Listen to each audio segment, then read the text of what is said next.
لعلکم تفلحون، اللہ نے علت بھی بتا دی۔ اللہ تبارک و تعالیٰ کیسا کریم رب ہے، علت بھی بتا رہا ہے کہ تمہیں میں توبہ کرنے کا حکم اس لیے دے رہا ہوں، اس لیے نہیں کہ اس میں میرا نفع ہے، اس لیے نہیں کہ میرے خزانے اس سے بڑھ جائیں گے، اس لیے نہیں کہ میرے زیادہ ماننے والے ہوں گے، اس لیے نہیں کہ میرے سامنے زیادہ جھکنے والے ہوں گے، اس لیے نہیں کہ میرے حضور، میرے کعبہ کی، میرے بیت اللہ، میرے گھر کی زیادہ طواف کرنے والے ہوں گے، اس لیے نہیں کہ میرے لوگوں میں زیادہ مال خرچ کرنے والے ہوں گے، بلکہ اس لیے کہ تم کامیاب ہو جاؤ، میں کامیاب ہو جاؤں۔ لعلکم تفلحون، معلوم ہوا آخرت کی تمام کامیابیاں اور آخرت کی تمام کامرانیاں وہ توبہ کے ساتھ جڑی ہیں، اللہ کی نافرمانی سے بچنے سے جڑی ہیں۔ اب گناہوں میں سب سے بڑا گناہ کون سا ہے؟ سب سے بڑا گناہ، کچھ بڑے بڑے گناہ بھی ہیں، ان کے کر لینے کی وجہ سے انسان ہمیشہ کے لیے جب تک توبہ نہیں کر لیتا، جب تک ان گناہوں سے خلاصی حاصل کر کے دوبارہ اسلام میں نہیں آ جاتا، وہ شخص ہمیشہ کے لیے جہنم سے محروم ہے، جنت سے محروم ہو جاتا ہے، ہمیشہ کے لیے جہنم میں داخل ہونا اس کا لکھ دیا جاتا ہے، وہ جہنم کا مستحق ہو جاتا ہے، آخرت اور دنیا اس کی تباہ ہو جاتی ہے۔ وہ گناہ کون سا ہے؟ وہ گناہ کفر کا گناہ ہے، اللہ کے ساتھ کسی کو شریک ٹھہرانا، اللہ کا انکار کرنا، رسول اللہ صلی اللہ تعالی علیہ وسلم کا انکار کرنا، قرآن مجید کی کسی ایک آیت یا پورے قرآن کا انکار کرنا، فرشتوں میں سے کسی سے اس کے ساتھ بغض رکھنا، اس کا انکار کرنا، اچھی بری تقدیر پر اعتراض کرنا، جنت جہنم پل صراط کے بارے میں شکوک و شبہات پیدا ہوں تو ان کا انکار کر دینا کفر ہے۔ اور اللہ تبارک و تعالی نے قرآن مجید کے اندر دو لوگوں کا ذکر فرمایا، خیر البریہ، سب سے بہترین انسان، اللہ کی مخلوق میں سب سے بہترین انسانوں کا ذکر فرمایا، اور ساتھ ہی شر البریہ، اللہ کی مخلوق میں اللہ تبارک و تعالی نے سب سے بدترین انسانوں کا بھی ذکر فرمایا ہے، سب سے بہترین، سب سے بدترین۔ اب ہم نے دیکھنا ہے کہ کیا ہم دونوں میں سے کس میں ہیں، اور اگر نہیں ہے سب سے بہترین میں تو شامل ہونے کی کوشش کریں گے انشاءاللہ۔ اب سنیے غور سے، اللہ تبارک و تعالی نے سورہ بینہ میں فرمایا، ان الذین کفروا من اہل الکتاب والمشرکین فی نار جہنم خالدین فیہا۔ کوئی شک نہیں، وہ لوگ جو کافر ہیں، چاہے وہ اہل کتاب میں سے ہوں، کارا ہوں یا مشرک ہوں، بتوں کی عبادت کرنے والے ہوں، فی نار جہنم خالدین فیہا، یہ جہنم کی آگ میں ہوں گے، اس میں ہمیشہ رہیں گے۔ کون؟ اللہ کا انکار کرنے والے، کون؟ اللہ کے رسول کا انکار کرنے والے۔ پھر آگے فرمایا، اولئک ھم شر البریہ، اللہ کی مخلوق میں سب سے بدترین لوگ ہیں یہ۔ ایک مفسر نے یہاں پہ ذکر فرمایا کہ جانوروں میں سب سے بدترین جانور سور ہے، سب سے بدترین جانور ہے۔ اللہ نے جب یہ کہا کہ شر البریہ، تو معلوم ہوا کہ یہ لوگ سور سے بھی گئے گزرے ہیں، انسان ہو کر بھی درندوں سے گئے گزرے انسان ہیں۔ انسانوں میں سب سے بدترین کافر کون ہیں؟ وہ اہل کتاب و مشرکین، اور وہ تمام لوگ جو اللہ کا انکار کرتے ہیں، اللہ کے رسول کا انکار کرتے ہیں۔ اللہ کو یہ بات اتنی ناپسند ہے کہ فرمایا شر البریہ، اللہ کی مخلوق میں سب سے بدترین لوگ ہیں یہ۔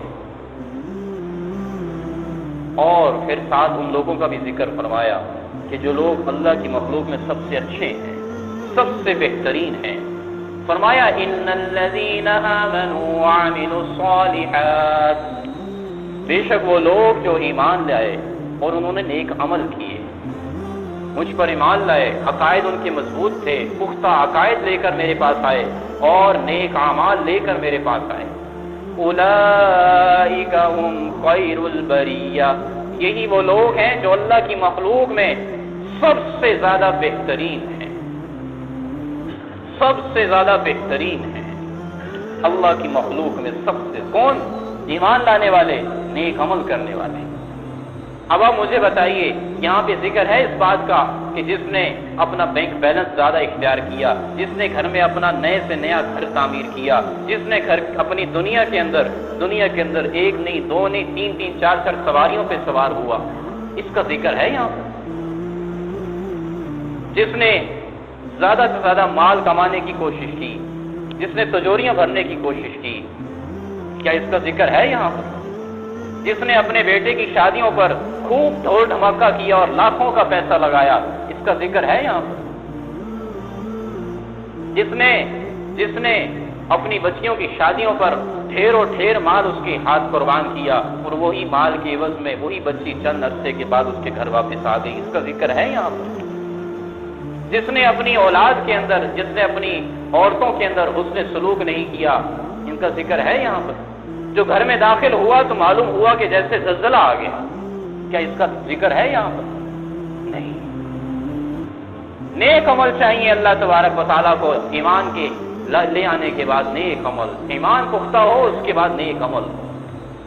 اب ان کا ذکر بھی فرمایا اور ان کی جزا بھی بتائی، کیا فرمایا جزاؤہم عند ربہم جنات عدن تجری من تحتها الانہار، ان کا بدلہ ہے ان کے رب کے ہاں کیا؟ جنات عدن، ایسے باغات جو ہمیشہ ہمیشہ کے ہیں، ایسی جنتیں جو ہمیشہ ہمیشہ کی ہیں، تجری من تحتها الانہار، ان کے نیچے نہریں بہتی ہوں گی، ان کے نیچے شراب طہورہ کی، ان کے نیچے شہد کی، دودھ کی، مختلف چیزوں کی نہریں بہتی ہوں گی، ان میں جریان ہوگا، بہت تیزی سے بہ رہی ہوں گی، آنکھوں سے دیکھنے کو بھی پھائیں گی، یہ ان کا بدلہ ہے۔ اس کے علاوہ خالدین فیہا ابدا، اس جنتوں میں، ان باغات میں ہمیشہ ہمیشہ کے لیے رہیں گے، اب ان سے وہ بدلہ واپس نہیں لیا جائے گا۔ دنیا عارضی زندگی ہے، آخرت ہمیشہ کی زندگی ہے۔ پھر فرما دیا ایک اور انعام، رضی اللہ عنہم ورضوا عنہ، یہ اللہ سے راضی ہوں گے، اللہ ان سے راضی ہوگا۔ اللہ کی رضا مل رہی ہے، اللہ کی رضامندی مل رہی ہے۔ دنیا میں انسان کو، غلام کو اپنے آقا کو خوش کرنے کا ڈھنگ طریقہ آ جائے اور اس ڈھنگ طریقے کو استعمال کر کے اپنے آقا کو خوش کر لے، خوش ہوتا ہے، یار میرے ماں باپ، میرے بزرگ، میرے اساتذہ، میرا آقا، میں اس کا غلام ہوں، مجھ سے خوش ہے، میرے لیے اور اس دنیا میں کوئی دوسری نعمت اس سے بڑھ کر نہیں ہے۔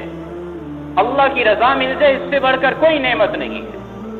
ہم دنیا میں اللہ کی رضا کمانے کے لیے آئے ہیں، نیک اعمال کے ذریعے سے، اعمال صالحہ کے ذریعے سے۔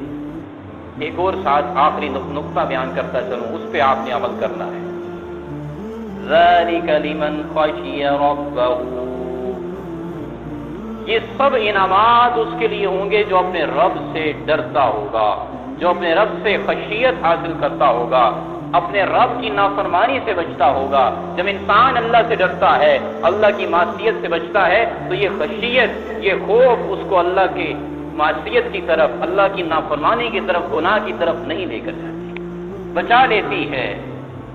معلوم ہوا آخر میں بات وہیں پہنچی ہے کہ اللہ کی نافرمانی نہیں کرنی، اس کی معصیت، اس کا گناہ سرزد نہیں کرنا، ہماری زندگی کا مقصد بن جائے، یہی دھن اور دھیان لگ جائے، اللہ کا کوئی حکم نہ ٹوٹے، رسول اللہ صلی اللہ تعالی علیہ وسلم کا کوئی طریقہ نہ چھوٹے۔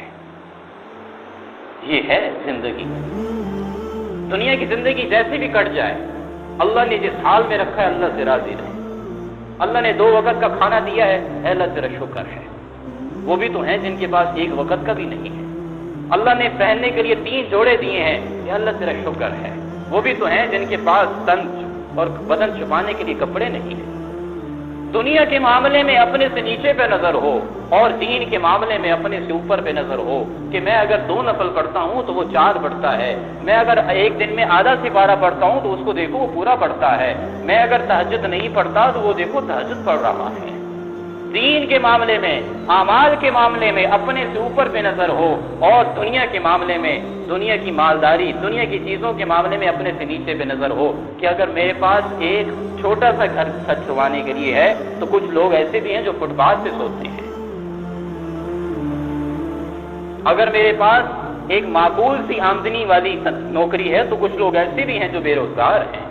مجھے ناشکری نہیں کرنی چاہیے، اللہ کی تقسیم پہ راضی رہنا چاہیے۔ جو اللہ کی تقسیم پہ راضی رہتا ہے اللہ اسے خوش ہوتا ہے۔ وَإِن شَكَرْتُمْ لَأَزِيدَنَّكُمْ، اگر تم میری نعمتوں کا شکر ادا کرو گے، میں تمہیں آزما رہا ہوں، میں تمہاری نعمتوں کو بڑھا دوں گا، اور اگر تم انہی کی ناشکری کرو گے تو میں تم سے سخت پکڑ کروں گا۔ إِنَّ بَطْشَ رَبِّكَ لَشَدِيدٌ، اگر تم میری نعمتوں کے اندر ناشکری اختیار کرو گے، ان کا انکار کرو گے، کفران نعمت کرو گے، تو میری پکڑ بھی پھر شدید ہے۔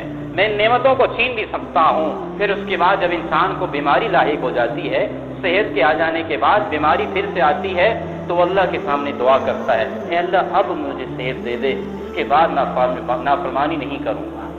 لیکن جب موت آ جائے گی تو اس کے بعد توبہ کا دروازہ بند ہو جاتا ہے۔ آج ابھی سے توبہ کر کے اٹھیں کہ اندر نافرمانی نہیں کریں گے۔ میں نے آپ کے سامنے ایک حدیث مبارکہ تلاوت فرمائی، اللہ کے نبی نے فرمایا، بات ختم ہو رہی ہے، الدین النصیحہ، دین سراسر بھلائی ہے، دین سراسر دوسرے کے ساتھ خیر خواہی ہے۔ صحابہ اکرام نے عرض کیا، فرمایا کہ کس کے ساتھ خیر خواہی کرنا؟ اللہ کے نبی نے فرمایا، انہ للہ ولکتابہ ولرسولہ ولعامۃ المسلمین وعامتهم ولأئمة المسلمین وعامتهم او کما قال علیہ الصلوۃ والسلام۔ تم نے رہنمائی، تم نے خیر خواہی کرنی ہے اللہ کی، رسول کی، کتاب کی، اور ان مسلمانوں کے سربراہوں کی، ائمہ کی، جو ان کے اقتدار والے ہیں، ان کے امام ہیں، ان کے سربراہ ہیں، اور تمام مسلمانوں کی۔ اللہ اور اس کے رسول اور کتاب کی خیر خواہی کیسے کرنی؟ اللہ کو نصیحت کریں گے، اس کے رسول کو نصیحت کریں گے؟ نہیں، اللہ کا کوئی حکم نہ ٹوٹے، رسول اللہ صلی اللہ علیہ وسلم کا کوئی طریقہ نہ چھوٹے، اور کتاب کے احکامات میں سے کوئی حکم نہ ٹوٹے، یہ اس کے ساتھ رہنمائی ہے، خیر خواہی ہے کہ ہم نے ایک اللہ کا، اس کے رسول کا، کتاب اللہ قرآن کا حق ادا کیا ہے، اور تمام کے تمام بڑے اقتدار والوں کے ساتھ خیر خواہی کرنا۔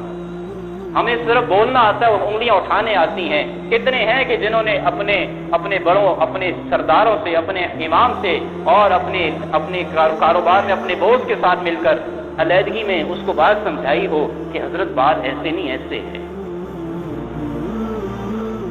گناہ کس سے نہیں ہوتا، نافرمانی کس سے نہیں ہوتی؟ انسان خطاؤں کا پتلا ہے۔ باہر بیٹھ کر اس کی نافرمانیاں، اس کی غیبتیں کرنا، اس کے پیٹ پیچھے سے باتیں کرنا، یہ تو اللہ کے مزید گناہوں کو اپنے ذمہ میں لینے کے مترادف ہے۔ وہ تو گناہ کر رہا ہے، ہم ڈبل گناہ کر رہے ہیں۔ ہمیں چاہیے کہ ہم اس کو بیٹھ کے سمجھائیں، اس کے ساتھ خیر خواہی، اس کو نصیحت کریں سمجھانے والے انداز میں، اور تمام کے تمام مسلمانوں کے ساتھ خیر خواہی کرنا یہ دین اسلام ہے۔ کیا مطلب یہ ہے، اس کے اندر سارے مسائل کا حل ہے کہ اگر آپ چاہتے ہیں کہ آپ کے گھر میں پھول آئیں تو دوسروں کے گھروں میں پھول پہنچائیں۔ آپ چاہتے ہیں کہ آپ کے بچے کامیاب ہو جائیں تو دوسرے کے بچوں کو نیک دعاؤں میں یاد رکھیں۔ آپ چاہتے ہیں کہ آپ کے رزق کے اندر برکتیں، رحمتیں ہوں تو دوسروں کے لیے دعائیں کریں، دوسروں کی ٹانگیں نہ کھینچیں۔ ہم چاہتے ہیں ہمارے گھر میں پھول آئے تو دوسروں کے گھر میں کانٹے کیوں بھیجتے ہیں؟ ہم چاہتے ہیں کہ ہماری بیٹی، میرے محترم سامعین اکرام، میرے دوستوں، بھائیوں، بزرگوں، آج کی گزارشات کا موضوع